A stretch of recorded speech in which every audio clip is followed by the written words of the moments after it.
السلام علیکم ناظرین، میرے ساتھ موجود ہیں ایمان مزاری صاحبہ، جو اس کانفلکٹ کو جو بلوچستان سے لوگ یہاں پہ آئے ہیں ان کے لیے یہ ہمیشہ سے آواز اٹھاتی رہی ہیں. تو آج میں آیا ہوں یہاں پہ، یہ موجود ہیں ان کے لیے، تو میں ان سے بات کروں گا. السلام علیکم میم، کیسے ہیں آپ؟ ٹھیک ہیں؟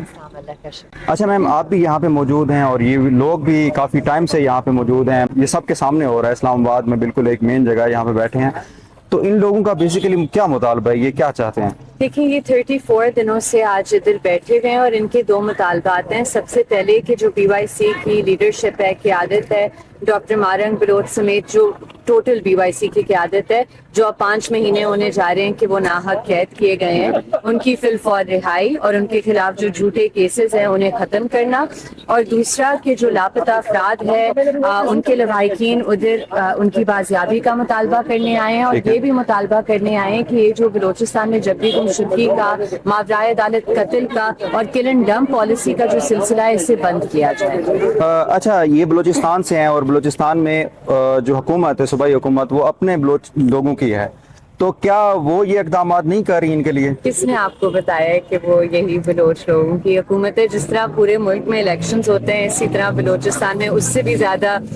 ریگڈ الیکشنز ہوتے ہیں، اور وہی جو آپ کہتے ہیں جنہیں سرکار نے ادھر بٹھایا ہوا ہے وہی الیکشن جیتے ہیں. اور آپ ان سے کہہ دیں، ایک سرفراز بگٹی جو چیف منسٹر ہے انہیں کہہ دیں کہ وہ ایک جلسہ کال کر دیں اور ڈاکٹر مارنگ بلوچ کو رہا کریں، وہ ایک جلسہ کال کر لیں اور دیکھ لیں کہ کس کے پیچھے کون آتا ہے. اچھا، حکومت اور جو ہمارے سیکیورٹی فورسز کے ادارے ہیں ان کے مطابق یہ جتنے بھی لوگ ہیں، مطلب جن کی جو ہم کہتے ہیں کہ جبری گمشدگی ہوئی ہے، تو وہ کسی نہ کسی خاص ایک ایکٹیویٹی میں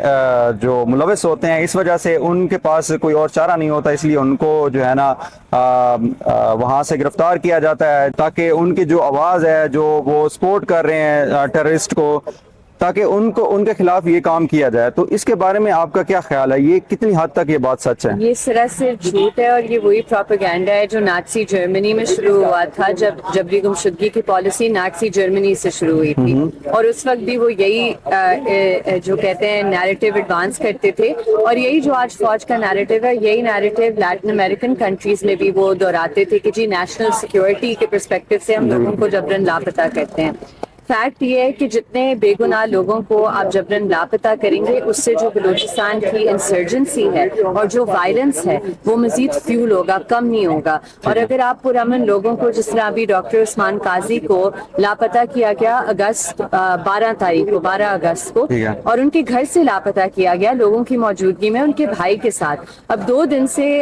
پچھلے 2 دن سے سوشل میڈیا پر چل رہا ہے کہ جی ان کی کنفیشن آ گئی ہے، جی ویڈیو اسٹیٹمنٹ جہاں انہوں نے ویسٹ کوٹ پہنا ہوا ہے، اور ایسے لگ رہا ہے جس طرح فورس ویڈیو صداقت عباسی کا انٹرویو کرایا گیا تھا، ماہل بلوچ کا انٹرویو کرایا گیا تھا. تو کسٹڈی میں اس طرح کی انٹرویوز کروانا اور ان لوگوں کو عدالت میں پیش بھی نہ کرنا کہ ان کی کنفیشن پہلے صحافیوں کے تھرو سوشل میڈیا پر آ رہی ہے، نہ کہ عدالت میں آ رہی ہے، تو یہ آپ کو دکھاتے ہیں کہ کتنا جھوٹا بیانیہ ہے ریاست کا.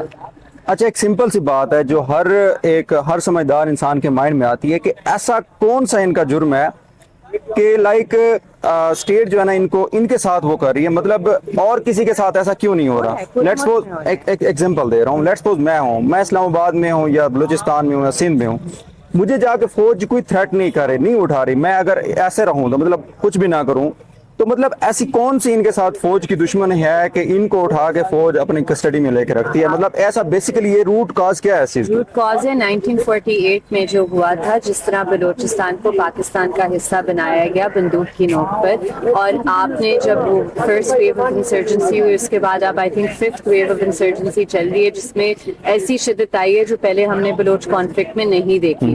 تو جو ادھر بلوچستان کا ایشو ہے وہ یہ ہے کہ جو ریاست ہے وہ ادھر کے لوگوں کی پرواہ نہیں کرتی. انہیں فرق نہیں پڑتا کہ بلوچستان میں لوگوں کے پاس پورے ملک میں گیس جا رہا ہے سوئی سے، لیکن سوئی میں آج کل گیس نہیں ہے آج تک. تو یہ جو بلوچستان کے لوگوں کو، اسی طرح پشتون لوگوں کو، پختونخوا کے لوگوں کو یہ دیکھتے ہیں ان کے وسائل کے لیے، ان کے مدنیات کے لیے. یہی ایشو بلوچستان کا ہے، اور ڈیولپمنٹ کے نام پر یہ اپنے مفادات بڑھاتے جاتے ہیں، اور جو بلوچ عوام ہے اس کا حال وہی رہتا ہے. تو یہ آپ کہہ لیں ایک قسم کی پاکستان ایک آکیوپائنگ فورس کے طور پر آپریٹ کرے، نہ کہ ایک ریاست جو اپنے شہریوں کے لیے ہمدردی رکھے، جو اپنے شہریوں کی زندگیوں میں بہتری لانے کی کوشش کرے. آپ کے سامنے آپ ایز اے فورس دنیا میں کوئی بھی ملک ہے اس کی فورس کے سامنے اگر اس کے ملک کے بارے میں اگر کوئی غلط الفاظ کرے یا لیٹس سپوز کوئی کہے میں پاکستان کو ایکسیپٹ نہیں کرتا نہیں مانتا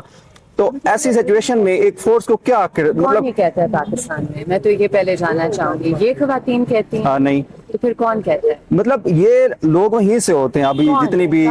بی ایل اے ہو گئی اس طرح کی یہ ہے نہیں تو پھر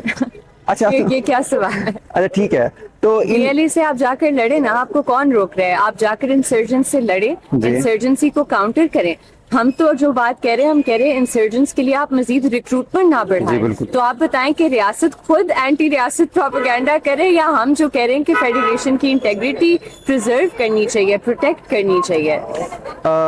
ایک تھرڈ پارٹی بندہ جو بالکل عام بندہ بیٹھا ہے پنجاب میں بیٹھا ہے یا کے پی کے میں بیٹھا ہے یا سندھ میں بیٹھا ہے اس کو ان چیزوں کا نہیں پتا کہ یہ لوگ سچے ہیں یا اسٹیٹ صحیح کہہ رہی ہے ٹھیک ہے پتہ ہے جو پنجاب اور اسلام آباد میں لوگ بیٹھے ہوئے ہیں انہیں نہیں پتا لیکن جو سندھ کیونکہ یہ پریکٹس جبری گمشدگیوں کی سندھ میں شروع ہوئی تھی ٹھیک ہے۔ سب سے پہلے سندھی نیشنلسٹ کو ٹارگٹ کیا گیا تھا پورا ملک خاموش تھا پھر یہ بلوچستان میں شروع ہوئی جہاں بلوچ نیشنلسٹ کو ٹارگٹ کیا گیا بلوچ پوئٹس کو رائٹرز کو اسٹوڈنٹس کو ٹارگٹ کیا گیا اور پھر جب وار آن ٹیرر شروع ہوئی تو یہ پختونخوا تک بھی مسئلہ پھیل گیا تھا اور آج بھی ہزاروں پشتون ہیں ہزاروں لوگ ہیں جو کے پی میں انٹرنمنٹ سینٹرز میں بند ہیں اور ابھی تک ایکشن نیٹو سول پاورز ریگولیشنز کے خلاف جو چیلنج ہے وہ سپریم کورٹ میں پینڈنگ ہے اور اتنے سالوں سے فکس نہیں ہوا اور اسٹے اس کے ساتھ دیا ہوا ہے تو یہ تو جو بلوچستان سندھ اور پختونخوا کے لوگ ہیں وہ بہت اچھی طرح سمجھتے ہیں اس مسئلے کو صرف جو اسلام آباد اور پنجاب میں بیٹھے ہوئے ہیں جن کے گھروں تک اب یہ مسئلہ آ رہا ہے انہیں آہستہ آہستہ احساس ہو رہا ہے کہ یہ مسئلہ ایگزسٹ کرتا ہے ٹھیک ہے اچھا ابھی ان کے جو مطالبات ہیں وہ حکومت نے کتنی حد تک سیریس لیے ہیں اور کہاں تک پہنچے ہیں سیریس لینے کے لیے سب سے پہلے تو حکومت کو ادھر آنا ہوگا جی بالکل آج 34 دن ہو گئے ہیں ایک مہینے سے زیادہ ہو گیا لیکن حکومت کی طرف سے ایک وزیر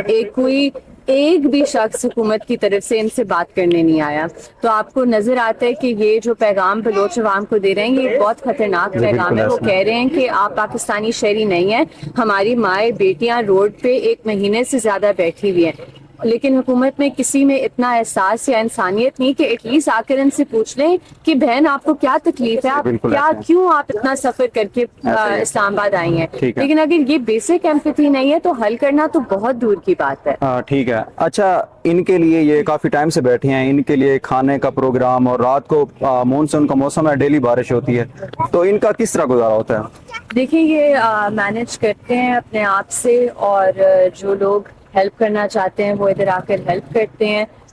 کوئی ادھر اچھے حالات نہیں ہیں آپ کے سامنے جس طرح ہے اور پھر بھی ان کے خلاف دن رات کیمپینز چل رہی ہوتی ہیں فارن فنڈنگ جبکہ آپ دیکھتے ہیں جب پنجابی مزدوروں کو ادھر لایا جاتا ہے تو ان کے لیے اصل میں فنڈنگ ہوتی ہے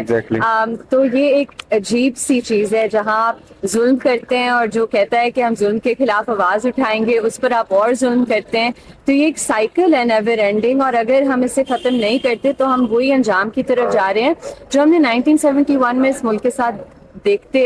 ہوتے ہوئے دیکھا ہے تو یہ بہت ڈینجرس چیز ہے اور یہ چھوٹی چھوٹی بچیاں ہیں چھوٹے چھوٹے بچے ہیں ریاست کو ماں کا کردار ادا کرنا چاہیے اور آ کے ان کے سر پہ ہاتھ رکھنا چاہیے